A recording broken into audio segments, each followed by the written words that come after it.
Today we're diving into the top 3 essential tips for raising and training your puppy to become the perfect canine companion. I know many of you dream of a dog where you can bring them along to your favorite coffee shops, stores, trips, and more, making every outing a fun, enjoyable, and safe adventure. Let's make that dream a reality. A dream come true. Before we get started, I want to introduce myself. I'm Thomas and I'm not a professional dog trainer. However, I love dogs and this is my awesome dog Gandalf. He's not perfect by any means, but he's been the perfect companion for our family. Over the last 9 years, we've had so many life changes, including adding 2 girls to our family. Through it all, Gandalf has been the dream dog through every transition in life, and I'd love to share with you our journey. Both of us have full-time jobs and young kids, and if we can raise an amazing and obedient dog like Gandalf, so can you. Thanks for joining us on our journey, and let's get started. Number 1. Preparation. Preparation is key. Imagine picking up a puppy one random day at the mall because it was cute. It was just so adorable, irresistible. Your 4-year-old daughter wanted it and cried and threw the biggest tantrum until you obliged. Without much thought, you committed to bringing home a new family member without any preparation. Are you setting up this puppy for success? Is there a high likelihood that this poor puppy may end up at the shelter in a few weeks after it chews up your favorite couch? Unfortunately, this is probably a likely scenario in these situations. It's not fair for the puppy, it's not a pleasant decision for your family. No one wins. Having a new puppy is like having a newborn baby, but the timeline is accelerated. While we need to devote 18 years of life before our children become full-fledged adults, and let's be clear, some kids will never grow up. I shall never grow up! Puppies are pretty much fully developed physically and mentally by the age of 2. Especially in the first few months, they will grow to nearly their full adult size, but then fill out in their 2nd year. Knowing this, we need to be prepared both mentally and physically. Mentally, in terms of fully understanding what we need to do to be a responsible dog parent, and physically in terms of providing a safe and nurturing environment to set up your dog for success. Mental preparation. Let's face it, puppies are like babies. You're going to have to teach them how to be potty trained, have proper manners and etiquette, and socialize them with peers and new environments. Having a puppy is no easy task. I'd say that just because you are watching this video right now, you are mentally preparing yourself for the puppy. We have a number of Corgi training videos that can be applicable to all dog breeds and help your preparation, but there are also a lot of other dog trainers out there that are excellent resources. Begin preparing yourself by understanding the fundamentals of basic dog obedience training. Have a plan to work on impulse control, potty training, loose leash walking, recall, and crate training. Remember that as a new puppy owner, you should strive to become an amateur dog trainer to learn how to communicate and handle your new puppy.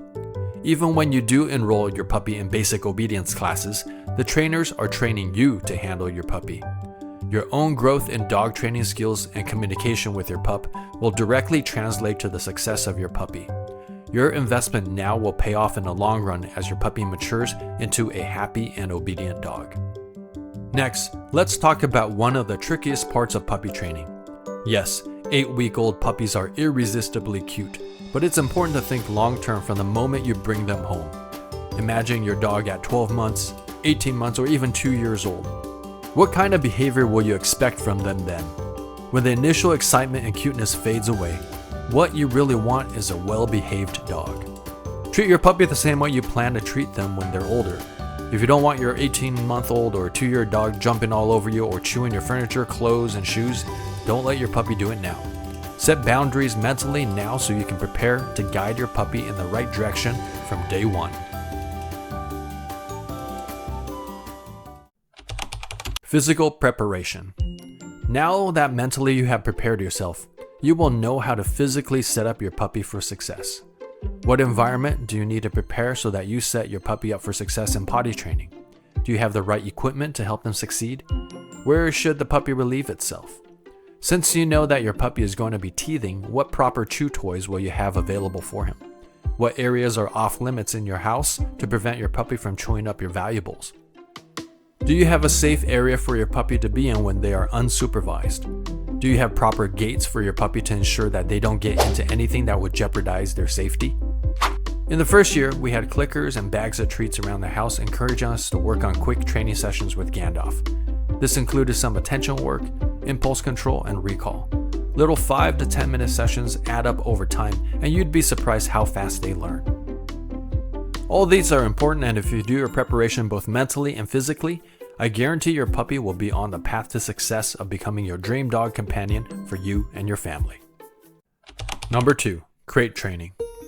Now that you've got a game plan on setting up your puppy for success by being prepared mentally and physically, the question is, what should you focus on? The simple answer is crate training. If you've done this before, you'll know how essential it is.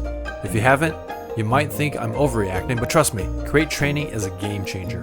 When a new puppy steps into your home, the top priority is potty training and crate training. Focus on these on day 1. In fact, if you've prepared the environment already for your new puppy, you're already focused on this prior to day 1. Figure out where your puppy will sleep at night, where they will go potty, and where they will decompress. What part of your house is off limits? What part of your house is the safe zone where your puppy can roam freely when not supervised? All of these are critical for the success of your puppy. Getting your puppy used to a crate from the beginning can make your life so much easier. If you nail crate training early on, you'll have smoother nights, which means more sleep for you and less frustration about having a puppy. This helps you avoid the dreaded puppy buyer's remorse and any regret that might creep in, making you more equipped to handle all the other puppy duties. Starting crate training on day 1 also makes potty training a breeze, since dogs are naturally den animals. Doing this in a fun and positive way sets you and your pup up for success. Plus, it helps prevent separation anxiety. You don't want to be that neighbor whose dog howls and barks every time you leave. Instead, teach your puppy to settle and enjoy some time alone, fostering independence. Crate training also prepares your dog for potential outings, making traveling safer for everyone. It's honestly one of the best things you can do for your puppy and yourself, so take it seriously and start crate training from day 1. Number 3, focus on obedience training. While tricks are a part of Gandalf's regular routine in his training, you'll notice that our training series here on YouTube heavily focuses on basic obedience training. Tricks are fun, and we may be eager to teach fun tricks like crawl, rollover, or snoot. However, once the initial excitement wears off, you'll realize that the tricks are pretty useless in real-world situations if your dog is misbehaving. Picture this. It doesn't matter if your dog can do all the cool tricks in the book if they're constantly pulling on their leash, reacting to other dogs, or jumping on strangers. Those tricks won't save you from the embarrassment and frustration of a badly behaved dog. What really matters is the basics. Your dog should be able to walk calmly by your side, have impeccable manners, sit and wait patiently, and come back to you when called. Mastering these fundamentals transforms your dog into a dream companion you can take anywhere. Now, Gandalf is not perfect by any means, and it's why we continue to work with him. Training is ongoing. While you instill the foundation early on as a puppy, even into adulthood, these skills such as loose leash training, recall, impulse control need to be tuned up regularly. Depending on the context of the places we go to, we understand Gandalf's thresholds and guide him to success.